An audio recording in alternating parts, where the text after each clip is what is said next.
Hey, good morning, good afternoon, and good evening. Welcome to Beekeeping for Newbies. Hey, everybody, this is Jeff. I wanted to just add a quick note to this episode. Now, right now, I am recording this message to you in June of 2024. It's probably about 4 years after I recorded this original episode 1. But I wanted to let you know there were a couple of things that I've changed and things I've added in. I want you to know that first off, things are a little bit slower. When I first started the podcast, it was my very first time speaking on a recorded platform. So it's a little bit slower and not quite as energetic. So please hang in there and bear with me over the first few episodes until I kind of get my rhythm. But one thing I wanted to let you know about is we have a YouTube channel. We're putting all the podcasts up online on YouTube. We're adding videos all the time, a lot of shorts. We're bringing in more long-form content. I'm setting up a studio right now. But we just rolled out some exclusive content that I wanted to tell you about. First off, as we start with the exclusive content, the first thing we're doing is we're uploading at a higher bit rate. So anybody who is part of that membership is going to have access to everything at a higher bit rate. They'll provide better audio quality. One thing you will notice is there's no commercials. So anybody who's a part of that, you're not going to have any commercials. And all of the content that I edit. So for example, if I do an interview on a Saturday and I have it edited by Sunday, you will see it Sunday night immediately. Everybody who is a part of the exclusive content will see that interview immediately. Everybody else is going to have to wait until the next release date, whether it's that coming Friday, or it could potentially be 2 or 3 weeks out, depending on how many episodes I already have recorded. You're going to get it right away. The next benefit you'll see is for those who commit to a yearly subscription. So it's $5 a month for the regular, commercial-free, higher bit rate, immediate release on everything. If you sign up for the 1 year, you're going to get $10 off. So it's $50 for the full year. But the real benefit that I think anyway is that's going to get you 2 calls with me for up to 15 minutes per call, where you can say, hey, Jeff, I'm having this problem with my hives or my colony or whatever scenario is going on with your bees. And we can talk through it, give you some suggestions. Now, look, I'm not going to keep a close eye on the clock. If it's 20 or 30 minutes, I'm not going to give you a hard time, right? I have to put some kind of parameter in there so we have something to work from in case things start to get a little out of control. But I want to be there for you. I want to build that partnership, and I want to make sure that you're successful when you go into beekeeping. These episodes are kind of designed to be sequential. You can jump around all you want, nothing wrong with that. But there are some concepts that are critical to understand early on. There's been a few people who have jumped in and just listened at random points throughout the podcast, and they might listen to episode 35 and then go to 45 and then go to 8. And then they say, well, I don't understand what you're talking about. This isn't a new person's podcast, but you were talking about all these things that I've never heard before. That's because you kind of jumped around. And again, absolutely feel free to do whatever's best for you, but you might miss a few things if you don't go sequentially. So to do a quick recap, anybody who is a part of the exclusive content is going to get commercial-free, higher bit rate, immediate release on all episodes. And as I continue to roll out new things, I might have some offcuts or some things that are like I have some goofy routines that I do where I sing crazy songs and silly stuff. I might throw some of that up there just to have a good time with. I have a few interviews sometimes that they just don't really get moving, or something happens where the person has a issue with audio or whatever, and we just don't get back together. So you might get, 20, 30 minutes of a 2-hour interview that just never fully happened. Or at some point, I would love to get to where we have people who come on that really are, all-time beekeeping celebrities. I think in the next couple of weeks, we've got Randy Oliver coming on. We've got a VSH queen breeder coming on the next couple of days.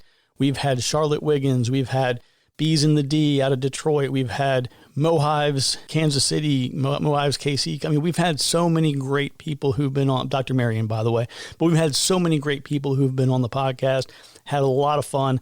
And I want to get as much of that out to you folks as quickly as possible. And I want you to be able to consume it in a way that's good for you, that's fun and engaging. We have a Discord room. Go to Beekeeping for Newbees, NEWBEES.com.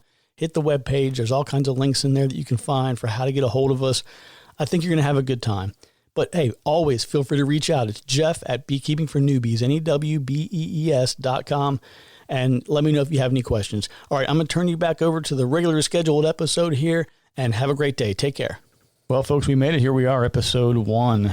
So this should be the first content-related episode here. I know the last time was more of just a real high-level intro, but now what I'm going to do is kind of dive in a little bit more on me, and hopefully this will be the only kind of egocentric episode that I ever do here, but I think it's important to have a little bit of background so that you guys kind of know who you're listening to and have an idea of kind of my experience and exposure.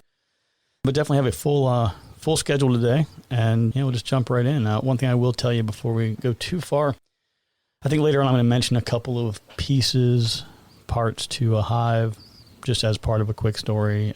Don't worry if you don't know what they are. We're going to cover that in detail next time around, next episode. So fret not. So jumping in here. So my name is Jeff, and I am in the Tidewater region of Virginia. So this would be like Chesapeake, Virginia Beach, Portsmouth, Norfolk, Hampton, kind of down in southeast Virginia. One thing I will say based on my time down here is that the forage for bees is not that great, but that's a whole separate subject. I'm married. I have 3 daughters. My oldest did some beekeeping years ago with me. She got stung, I think it was around year 2. Did not quite have a anaphylactic reaction, but definitely a hyper reaction or response. So I think if I got into a bind and I really needed some help, she would suit up and give me a hand. But she's kind of been out of beekeeping for a few years. And it was a shame because she was really great at finding queens. When you do an inspection of the hive, it's always good to track down the queen and just take a look at her, put your eyes on her. My daughter was really good at that, but she's out. My middle daughter does not want anything to do with beekeeping unless it is in a business capacity. So if we were at a farmer's market trying to sell honey, she'd be all over it. She would sell, market, that kind of stuff. But she does not have any desire to be doing the hands-on day-to-day bee work. My youngest is Phoebe. I call her my Phoebe keeper. And she has been keeping bees now with me for, I would say, close to 3 or 4 years. And she is, again, she's pretty active. I mean, she's, at that age where she's got her personal life and things going on, and I get that. But it's always good to have her around, and she will be guest starring or doing a guest appearance with us next week. So we got a little Q&A with her, so that'll be fun. So I will go into, and I apologize, I'm going to cough a couple of times here. I did that thing where you kind of swallow wrong when you take a drink, like about 2 hours ago, and it's just been messing with me. So I apologize. So here's kind of my story. So I have a good friend of mine. He's a guy I actually went to work for a company in 2008, and he was my supervisor. And we got along fine, had a good business relationship. And over the years, we became buddies, and it was probably around 2010 time frame. I think we were having lunch or something. He says, hey, you ever think about keeping bees? And I said, nope. And he said, yeah, I'm going to get some beehives. And I said, that's great. Good luck with that. And he goes, yeah, you definitely need to get some beehives. Now, I don't remember my exact response to him, but definitely trying to keep this channel at like a G or a PG. I'm definitely not going to repeat what I said, but I'm pretty sure that I, basically told him under no uncertain terms there that it just was not going to happen. He went on and he got a couple of hives and pursued that and did that for a couple of years and had some fun with it. Well, it was probably, I think it was early 2011, and he had gone to work for another company, and he and I were talking. He said, man, these guys got some good things going on. You might want to look at making a move. And I was already thinking about leaving the company I was with at the time anyway. So Paul says, yeah, come on over here and talk to this guy. So I interviewed, went over, started working with them. And probably a month later, I'm sitting down with my teammate and these 2 other people he knew from his previous company. And we're having lunch and we're talking about, I was in technology. So, we're talking tech and we're talking about, what our companies are doing and just a regular small talk lunch kind of thing. Of the 4 people who were at this lunch, I was the oddball out because 3 of them were beekeepers. And they start talking about, oh yeah, I've got this many hives and this is going on. Oh, what's going on with yours? And they're going back and forth for probably 20 minutes, just talking about what was going on in their hives, what they were doing. And I thought, geez, I'm missing out on something here. I don't know.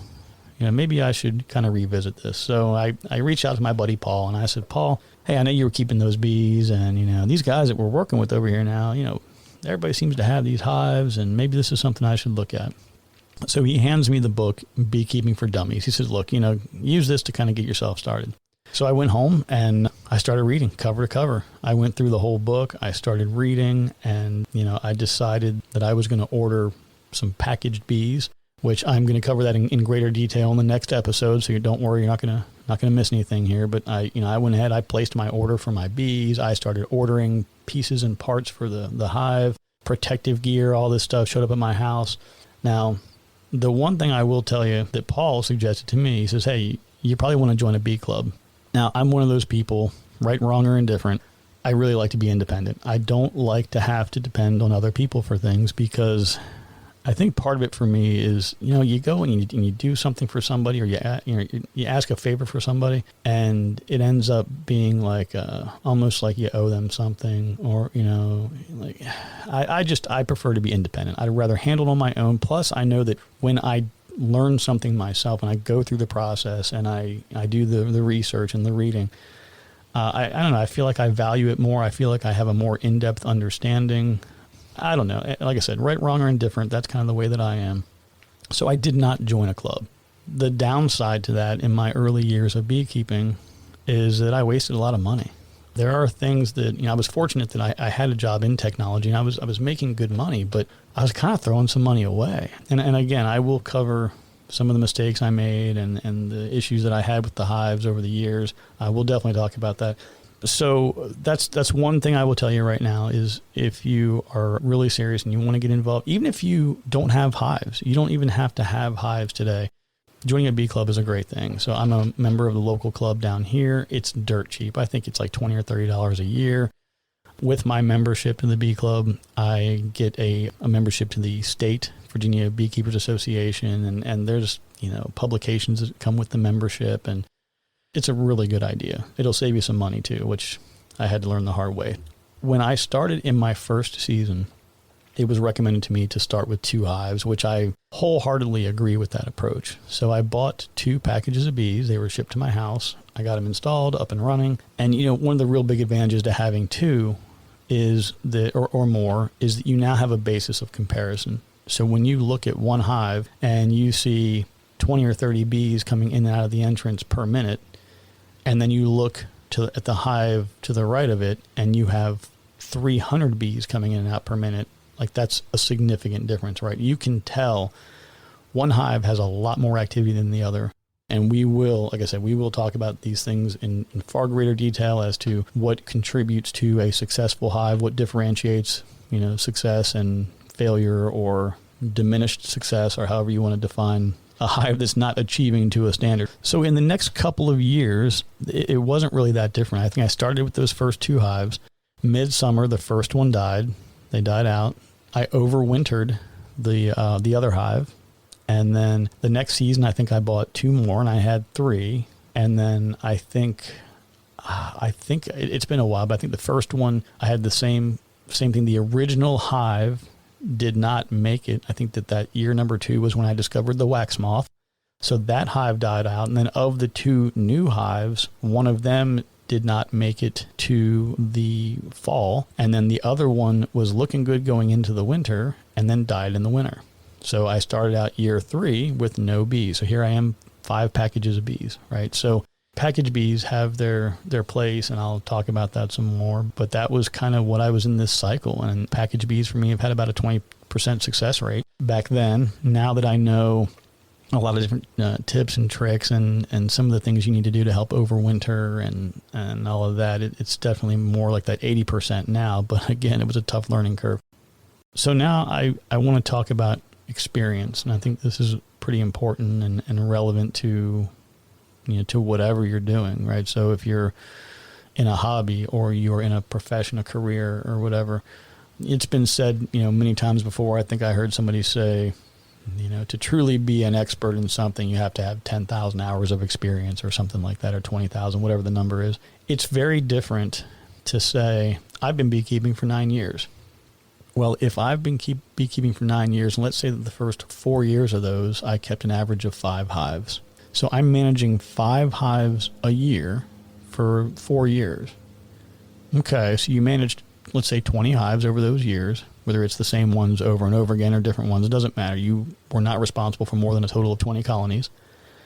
Compare that to maybe a high school kid who works at their grandparents' apiary over the summer, and they spend 6 or 7 hours a day doing hive inspections.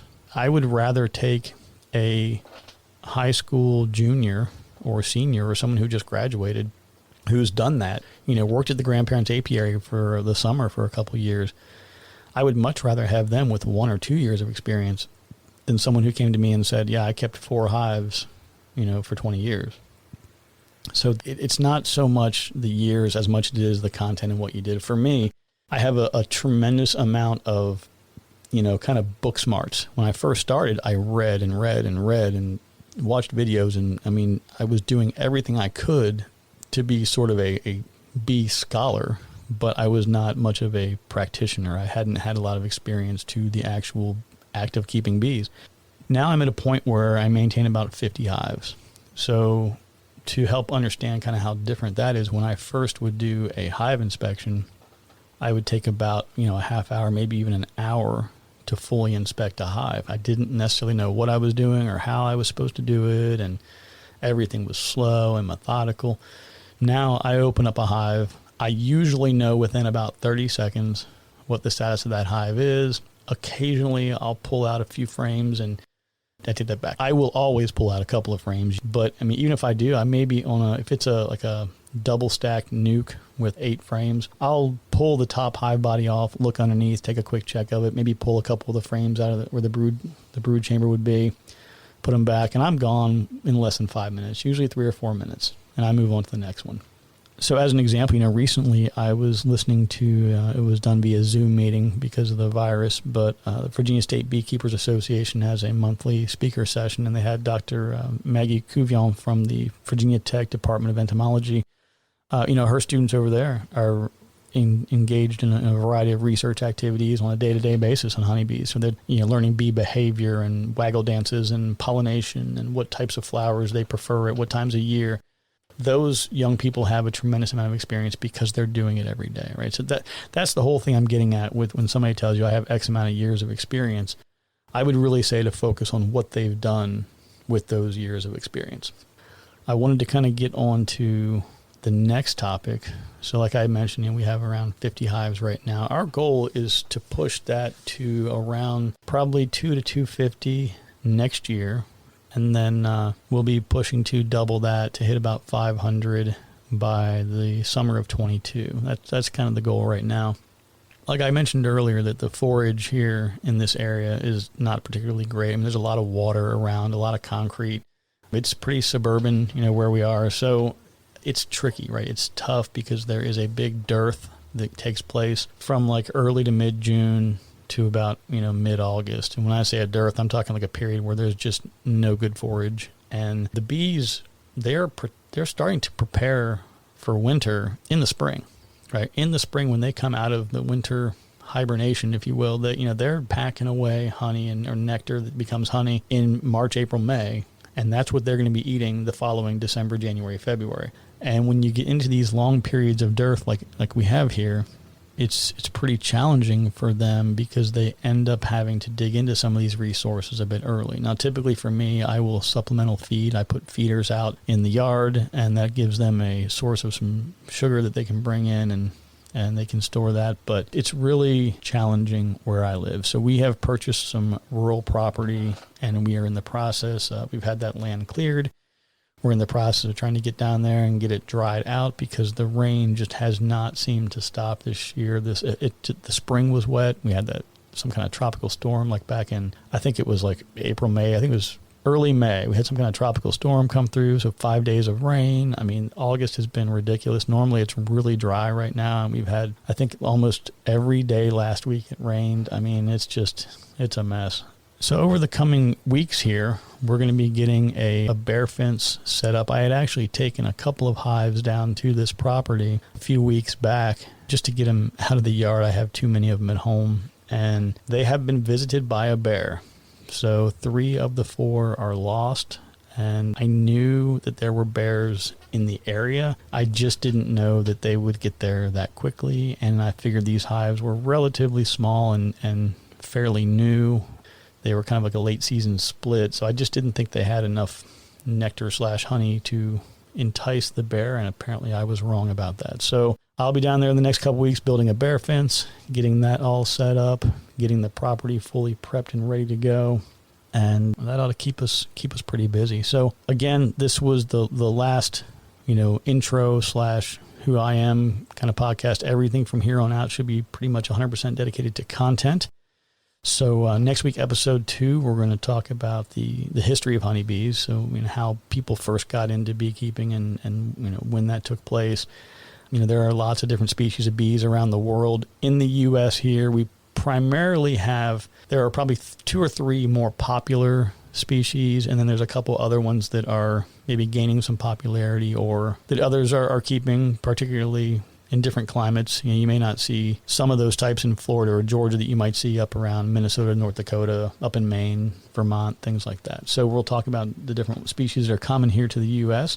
I want to talk about the 5 traits of a colony, and these traits are majority, 99% dictated by the queen. So we'll talk about how important the queen is in the colony and how she kind of dictates everything through genetics as to the success or failure of that colony. So 5 traits, we will definitely talk about that.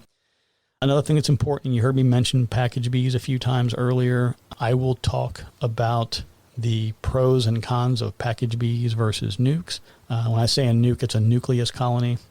So we'll go into all the details about what makes that and which one's going to make the most sense for you given your situation.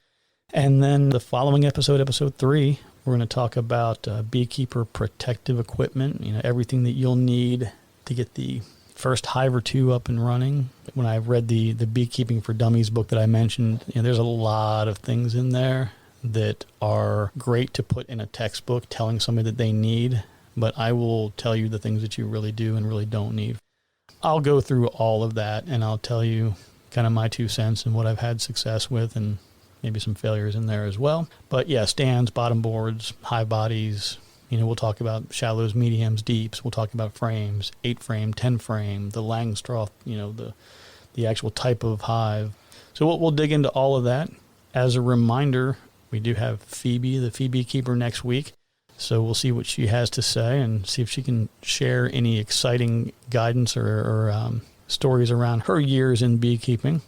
And lastly, we are trying right now, there is a lot going on, like I mentioned, with work at the apiary and getting things set up. But I want to make sure we get some kind of a platform set up that allows us to engage a little bit better. So we're working on getting a website going. I do not think that we're going to set up any kind of a blog. I feel like right now there's so many different, blogs and ways to engage at a broader level that are in existence today. I don't think that I want to try and reinvent that wheel.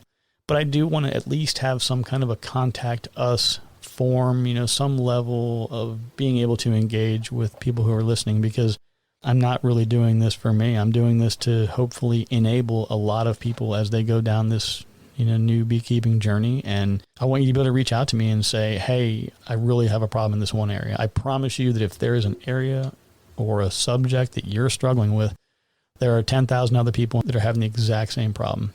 So I want you to be able to reach out to me and say, hey, next time or in the next couple of weeks, I'd really love to hear about, fill in the blank, right? And that's what's important to me, because I want to, pass on the hobby. I mean, this has been a lot of fun. I've enjoyed doing this, and I'm hoping to keep doing it for many, many years, and just want as many people involved as possible, because, it's not a multi-level marketing scheme, right? If I get you involved, I don't get paid for it. I don't make money on it. But if I get you involved, it can make a difference for the pollinators, for the the fruits and vegetables and different things that we eat and all the things we do. So thank you again for tuning in. I really appreciate it. And we will look forward to talking to you again next week. Everybody enjoy the rest of the weekend. Try and stay dry.